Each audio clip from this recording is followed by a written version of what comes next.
ዛሬ በርካታ መረጃዎችን ይዘናል። ቡሌ ሆራ አካባቢ እህል ጭኖ ከቡርጂ ወደ ቡሌ ሆራ እየተጓዘ 3 ቁጥር በተሰኘ ቦታ ላይ ታጣቂዎች ተኩስ ከፍተው አሽከርካሪ መግደላቸው ተሰምቷል። ይሄ መረጃ ቀዳሚ ነው።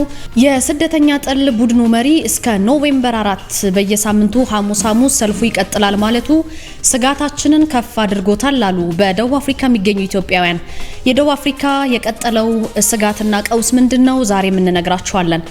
አማራ ክልል ሰሜን ወሎ ውስጥ ሀብሩ ወረዳ ላይ ከ50 በላይ የአርሶ አደር መኖሪያ ቤቶች በአስገራሚ ሁኔታ ተቃጥለዋል።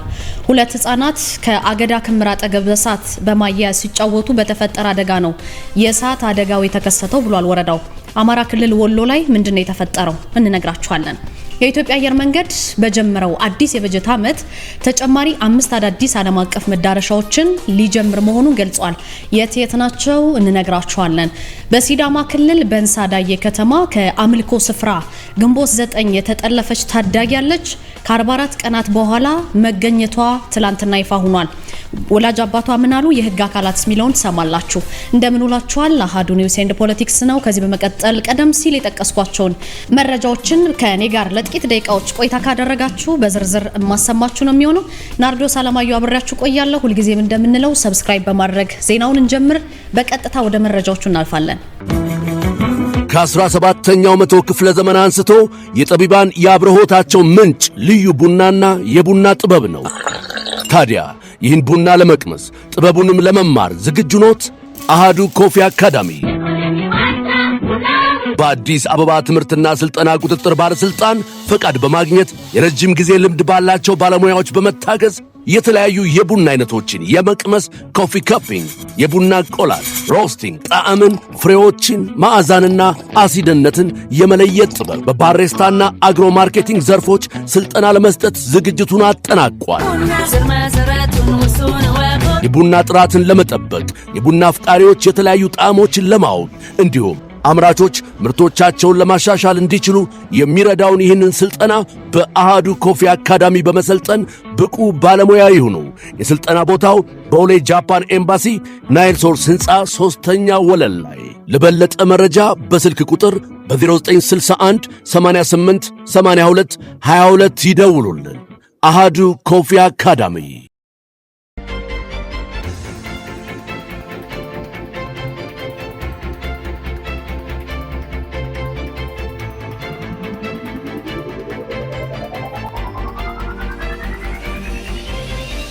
እህል ጭኖ ከቡርጂ ወደ ቡሌ ሆራ እየተጓዘ 3 ቁጥር በተሰኘ ቦታ ላይ ታጣቂዎች ተኩስ ከፍተው አሽከርካሪ ገድለዋል።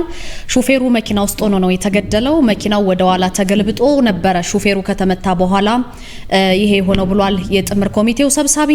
ከደቡብ ኢትዮጵያ ክልል ቡርጂ ዞን እንግዲህ ወደ ኦሮሚያ ክልል ምዕራብ ጉጂ ዞን ቡሌ ሆራ ከተማ ሲጓዝ በነበረ የጭነት ተሽከርካሪ ላይ ታጣቂዎች ባደረሱት ጥቃት ሹፌሩ መገደሉን እንዲሁም ደግሞ መኪናው መገልበጡ በአካባቢው ያለውን አለመግባባት በእርቅ ለመፍታት የተቋቋመ ጥምር ኮሚቴ ነው የገለጸው። ሌላኛው መረጃ ደግሞ ለሀገር ውስጥ መገናኛ ብዙሃን እንደገለጸው በጥቃቱ ሹፌሩ መገደሉ ተረጋግጧል።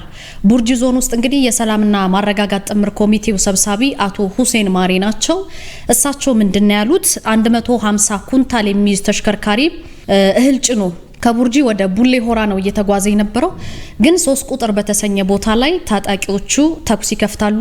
ከዛ በኋላ አሽከርካሪው ተገደለ ማለት ነው። ሹፌሩ መኪና ውስጥ ነበር በታጣቂዎች የተገደለው። መኪናው ወደ ኋላ ተገልብጦ ነበረ። ሹፌሩ ከተመታ በኋላ ይሄው ነው። ጥቃት ያደረሱት በጉጂ በኩል ያሉ ታጣቂዎች ናቸው። ከገደሉ በኋላ ግን ሸሽተዋል ነው ያሉት እሳቸው። ሪፖርቱ ወዲያው ነው የደረሰኝ ብለዋል። ከኦሮሚያ ክልል ጉጂ በኩል እንግዲህ አብረውን ለሰላም ከሚሰሩ ሽማግሌዎች ጋር ተደዋውለን ህብረተሰቡ መጥቶ መኪናውን ያስነሳው፣ አስከሬኑ ደግሞ ወደ ቡሌ ሆራ የተሸኘው ሲሉ ለመገናኛ ብዙሃን ተናግረዋል። ረዳቱ ሸሽቶ አምልጧል፣ አልተጎዳም ነው የተባለው። በአካባቢ የሚስተዋለውን እንግዲህ የሰላም ችግር በእርቅ በመፍታት ጥቃቱ እንዲቆም በሁለቱም ዞኖች አመራሮች አማካኝነት ኮሚቴ ተቋቁሞ ውይይት ተደርጎ ካሁን በኋላ የሰው ሞት አንሰማም ተባብለን ያለን ግጭቶች ይከሰታሉ ሲሉም ጥቃቱን ማስቆም እንዳልተቻለ ነው ያስረዱት። የጉጂ ታጣቂዎች እንግዲህ በእርሻ የተሰማሩ አርሶ አደሮች ላይ እየተኮሱ ነው የሚተናኮሉት ብለዋል ሰብሳቢው። የህዝብ ማመላለሻ ተሽከርካሪ ሁሉ ወደ ሁለቱ ዞኖች በመላለስ እንዳልቻለ ይገልጻሉ።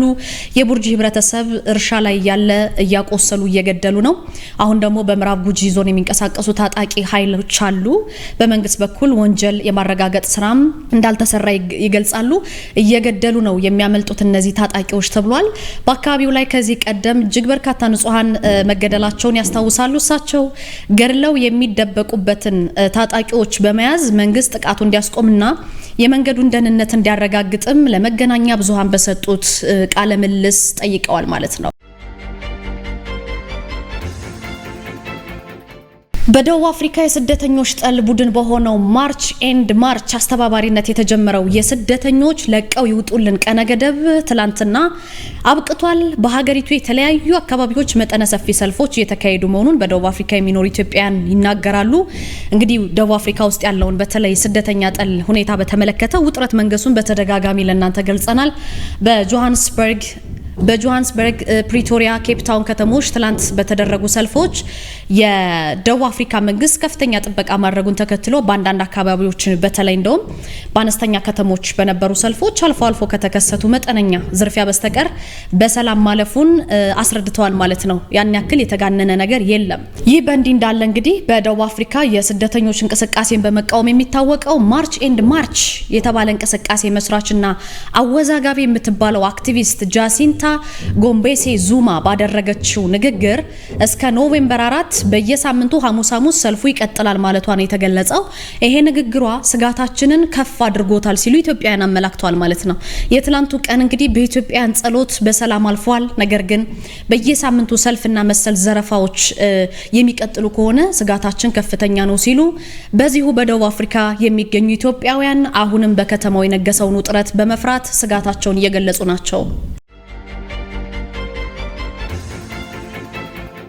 በአማራ ክልል ሰሜን ወሎ ሀብሮ ወረዳ ምንድነው የተፈጠረው? በአማራ ክልል ሀብሮ ወረዳ ውስጥ ከ50 በላይ የአርሶ አደር መኖሪያ ቤቶች በእሳት ተቃጥለዋል። 2 ህጻናቶች ከአገዳ ክምር አጠገብ እሳት በማያያዝ ሲጫወቱ በተፈጠረ አደጋ ከ53 ቤቶች በላይና አንድ መስጂድ ተቃጥሏል ብሏል ወረዳው። እንግዲህ የእሳት አደጋ በጣም አደገኛና ተቀጣጣይ ነው። በአማራ ክልል ሰሜን ወሎ ዞንም ይሄ ነው የሆነው። ወደ 50 በላይ የሚሆኑ የአርሶ አደር ቤቶች መቃጠላቸውን ነው የሰማነው። የተፈጥሮና ሰው ሰራሽ አደጋዎችን በተመለከተ የሚሰሩ የአካባቢው ተወላጆችና 2 ተጎጂዎች ናቸው ይህንን ያሉት ለመገናኛ ብዙሃን። ከ50 በላይ ቤቶች ሙሉ በሙሉ ጋይተዋል። እህል፣ ልብስ ማውጣት አልተቻለም ይላሉ ተጎጂዎቹ። ወረዳው ደግሞ ምንድነው ያለው መንስኤውን ሲገልጽ 2 ህጻናት በፈጠሩት ጉዳይ ነው ይሄ ሁሉ የተከሰተው። የዞኑ አደጋ ስጋት ኮሚሽን ጽህፈት ቤት በበኩሉ የቃጠሎ አደጋ መድረሱን ከ50 በላይ ቤቶች መቃጠላቸውን የሚል መረጃ መሰማቱንና ወደ ቦታው ጉዳዩን የሚያጣራ ቡድን አዋቅሮ መሄዱን ገልጿል። ወንድሙ እንግዲህ ከቀናት በፊት የሞተበት ሀዘን ላይ የተቀመጠ አሁን ቤት የተቃጠለበት ነዋሪ እሳቱ ከየት እንደመጣ አላወቅንም፣ በጣም ከፍተኛ ነፋስ ነበረ፣ ቤቶቹም አንድ አካባቢ ላይ ነበሩ፣ ከእንስሳት በቀር እህል፣ ልብስ በሙሉ ተቃጥሏል፣ የተረፈ ንብረት የለም በማለት ተናግሯል። ስለዚህ ወደ 54 ቤቶች ናቸው የተቃጠሉት። ይሄ የቆጠርነው ትክክለኛ ቁጥር ነው ብሏል ነዋሪው። አደጋው የደረሰው ከቀኑ 10 ሰዓት ገደማ ነው። እሳቱ አንድ ቤት ላይ ተነሳ። ያንን ለማጥፋት ስንሄድ ነፋሱ ማግዞት ሰውን አላስጠጋለ። ኃይለኛ ነፋስ ስለነበረ ተቀጣጣይ አድርጎታል ማለት ነው አደጋውን። ወዲያውኑ እንግዲህ ቤቶችን አወደማቸው ነው ያለው። ሌላኛው ቤት የተቃጠለባቸው ነዋሪ ደግሞ ቃላቸውን ሲሰጡ ቃጠሎ የተነሳው ከቀኑ 10 ሰዓት አካባቢ እንደሆነ እሳቸውም ይገልጻሉ። እንዴት እንደተነሳ አላወቅንም። አንደኛው ቤት ሲነድ ነፋሱ 6 ቤቶችን አሳልፎ እሳቱን 7ኛው ቤት ላይ ያሳረፈው፣ ሌሎቹም ላይ ተስፋፋ እያለ ሌሎችን ቤቶች አጋያቸው። በአጠቃላይ ከ50 በላይ ቤቶች ጋይተዋል ማለት ነው። ቦታው ገጠራማ ነው። የእሳት አደጋ መኪና አይገባበትም። የሚከሰቱ አደጋዎችንም በንቃት የሚከታተሉ አንድ የቦታው ተወላጅ ጉዳዩን በተመለከተ ገልጸዋል። እንደዚሁ ቤቶች መቃጠላቸውን ነው እሳቸውም የገለጹት። ይሄ የተረጋገጠ ቁጥር ነው ብለዋል። 54 ቤቶች መቃጠላቸውን፣ በሰው ህይወት ላይ ጉዳት አልደረሰም። ምንም አይነት የሰው ህይወት አላለፈም። ነገር ግን ንብረት ወድሟል። የቤት እንስሳት ለግጦሽ ዱር ተሰማርተው ስለነበረ ጉዳት አልደረሰባቸውም ብለዋል እኚህ ሰው። ነገር ግን በቤቶች ውስጥ የነበሩ እህል፣ ልብስ፣ የቤት ዕቃ ማውጣት አልተቻለም። ከቤቱ ጋር ነው የነደደው።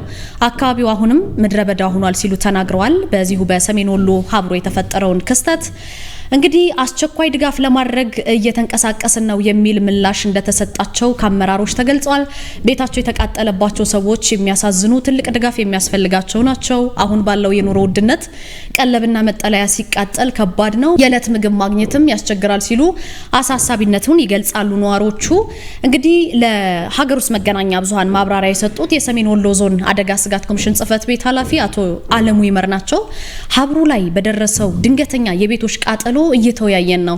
ወደ ቦታው ቲም ሄዷል። መንስኤው ምን እንደሆነ ለማረጋገጥ እያየን ነው። የወደመው የሀብት መጠን ምን ያህል ነው የሚለው ዝርዝር በደንብ እየተጠና ነው ብለዋል። ቀደም ሲል ግን ነዋሪዎቹ እንደገለጹት 54 ቤቶች መቃጠላቸውን ነግረናቸዋል። ነዋሪዎቹ ይህንን ማለታቸውን ሲገለጽላቸው አዎ በማለት በአካባቢው የወጣ መረጃ መሆኑ ገልጸው የሚገመግመው ግን በእኛ በኩል ይወጣል፣ አሁን በጋራ ሳይገመገም አንገልጽምም ነው ያሉት። እሳቸው የሀብሮ ወረዳ አስተዳደር አቶ ሁሴን መሐመድ እንግዲህ አንድ መስጂድ መቃጠሉን ይገልጻሉ። ተጎጂዎችን ለመደገፍ የጣምራ አካውንት እንዲከፈት የማድረግ እንቅስቃሴ እየተደረገ ነው።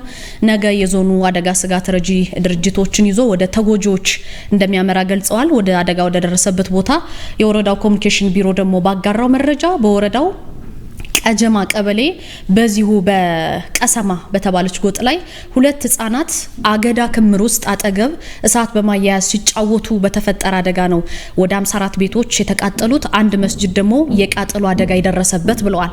በዚህ መሰረት እንግዲህ በቦታው ርብርብ እየተደረገ እንደሆነ ሰምተናል።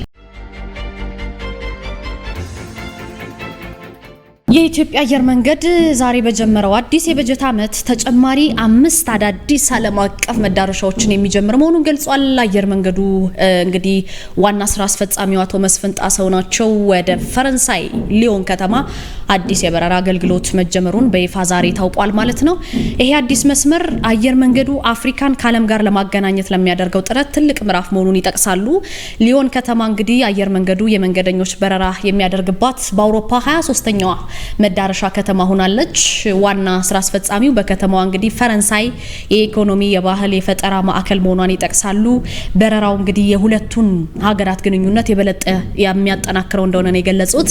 አየር መንገዱ ላለፉት 10 ዓመታት ወደ ፓሪስና ማርሴይ ከተሞች ሲያደርግ የነበረውን በረራ አስታውሰው የሊዮን መጨመር ለተጓዦች ተጨማሪ አማራጭ እንደሚፈጥር ተጠቁሟል። አየር መንገዱ ዛሬ በጀመረው አዲስ የበጀት ዓመት ውስጥ ደግሞ ተጨማሪ 5 አዳዲስ ዓለም አቀፍ መዳረሻዎችን ለመጨመር ማቀዱን አቶ መስፍን ጣሰው ይፋ አድርገዋል። አቶ መስፍን አየር መንገዱ በአሁኑ ወቅት በፈረንሳይ ኤርባስ ኩባንያ የተሰሩ 26 A350 አውሮፕላኖችን እያበረረ እንደሚገኝና ተጨማሪ 17 አውሮፕላኖች ደግሞ በትዕዛዝ ላይ መሆናቸውን ገልጸዋል። እንዲሁ ደግሞ የቢ737 አውሮፕላኖች ሞተሮች በፈረንሳይ ሳፍራን ኩባንያ የሚሰሩ መሆናቸውና ሌሎች የአውሮፕላን ውስጥ አካላትም ከፈረንሳይ ኩባንያዎች እንደሚገኙ ነው የሰማነው።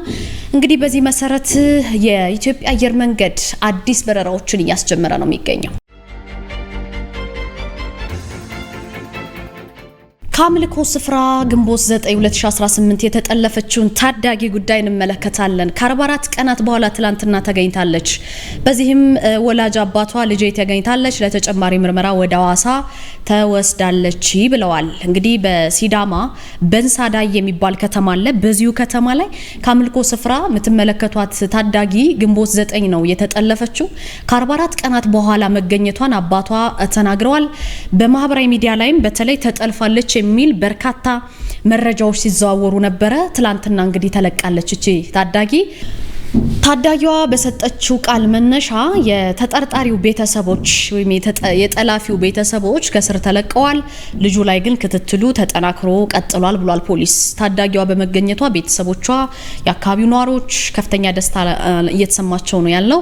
አጠቃላይ የጤና ሁኔታዋ እንዲረጋገጥና ተጨማሪ የሕክምና እንዲሁም የስነ ልቦና ምርመራ እንዲደረግላት ግን ወደ ሐዋሳ ዋን ስቶፕ ሴንተር እና የሴቶችና ህጻናት ማቆያ ማዕከል መወሰዷን አባቷ ይገልጻሉ። የዝች የተጠለፈች ወላጅ አባት አቶ በላቸው እንግዲህ ልጃቸው በጠፋችበትና አስቸጋሪ በነበረው በነዛ 44 ቀናት የጭንቀት ወቅቶች ናቸው ድምጽ በመሆን ከጎናቸው ለቆሙ አካላት ምስጋናቸውን አቅርበዋል። እንግዲህ ሌሎች የሚዲያ አካላትም ጉዳዩን ትኩረት ሰጥተው ለህዝብ ማቅረብ ላደረጉት ቀጣይነት ያለው ገዛ የላቀ ምስጋና አቅርበዋል። ለሚዲያዎች የልጃቸው አጠቃላይ የምርመራ ውጤት ሙሉ በሙሉ ይፋ እስከሚሆንና ድርጊቱን ፈጽሟል የተባለው ሰው ተይዞ ለህግ እስኪቀርብ ድረስ መላው የኢትዮጵያ ህዝብ አሁንም እንደ ትላንቱ ከጎናቸው እንዲቆም ድጋፉን እንዳይለያቸው በአክብሮት ጠይቀዋል የታዳጊዋ ወላጅ አባት። ይሄ በእንዲህ እንዳለ ታዲያ በዚህ ጉዳይ ላይ የተጠየቁት የምስራቅ ሲዳማ ዞን ፖሊስ አዛዥ ዋና ኢንስፔክተር ለማላንሳ ናቸው። ፖሊስ ባደረገው ተከታታይ ክትትል ተጠርጣሪው መሸሸጊያ ቦታዎችን በተደጋጋሚ ሲቀያይር ሲለውጥ ቆይቶ በመጨረሻ መውጫ ሲያጣ ታዳጊዋን ጥሏት ለመሸሽ መገደዱን ገልጸዋል። ይሄ ጠላፊው ማለት ነው። አያይዘው እንግዲህ ፖሊስ በፍለጋ ሂደቱ ላይ በፍጥነት ለማግኘትና ከተግባሩ ጀርባ ያሉ የቤተሰብ አባላት በወንጀል ድርጊቱ ላይ ተባባሪ መሆን አለመሆናቸውን በጥልቀት ለማጣራት የተጠርጣሪውን ቤተሰቦች በቁጥጥር ስር አውሎ አቆይቶ እንደነበር ያስረዳል ፖሊስ። ሆኖም ግን ይቺ ታዳጊ ከተገኘች በኋላ ለፖሊስ በሰጠችው የመጀመሪያ ቃሏ ድርጊቱን የፈጸመው ልጁ ብቻውን እንደነበርና ከተባባሪ እህቱ ጋር በመሆን በባጃጅ አታለው እንደወሰዷት መናገሯን ተከትሎ ፖሊስ የተጠርጣሪውን ቤተሰቦች ከስር መፍታቱን ይፋ አድርጓል። በአሁኑ ጊዜ እንግዲህ ዜናውን እስከምትሰሙበት ሰዓት ድረስ ዋናውን ተጠርጣሪ በአጭር ጊዜ ውስጥ በቁጥጥር ስር ለማዋል ፖሊስ ከፍተኛና ጥብቅ የሆነ ክትትል እያደረገ ነው እንደሆነ የተረጋገጠው። ታዳጊዋም አስፈላጊውን ተጨማሪ ምርመራ የክትትል ድጋፍ እንድታገኝ ከዚሁ ከገታ ከተለቀቀች በኋላ ወደ ሐዋሳ ዋን ስቶፕ ማዕከል በድጋሚ መሄዷን ነው የወጡ መረጃዎች የሚያሳዩት። ውድ ቤተሰቦቻችን ለዛሬ ያዝናቸው መረጃዎች እነዚህ ናቸው። አብሬያችሁ ቆይታ ያደረኩት እኔ ናርዶስ አለማየሁ ነኝ። ቀሪ የአሃዱ ሬዲዮ ፕሮግራሞች በዚሁ በአሃዱ ኒውስ ኤንድ ፖለቲክስ ይጫናሉ። አሃዱ መድረክ ቃለ መጠይቆች፣ ፖለቲካዊ፣ ኢኮኖሚያዊና ማህበራዊ ጉዳዮች የሚነሱበት ነው። ሰብስክራይብ እያደረጋችሁ ታማኒ መረጃዎችን ከኛው ቻናል ታገኛላችሁ። ከሰኞ እስከ ዓርብ ድረስ ያለ መታከት ለእናንተ እናገለግላለን። አብራችሁን ስለቆያችሁ ከልብ አመሰግናለሁ። ናርዶስ አለማየሁ ነበርኩኝ። በድጋሚ ላይክ፣ ሼር፣ ሰብስክራይብ ማድረጋችሁን አትርሱ። መልካም ምሽት ይሁንላችሁ።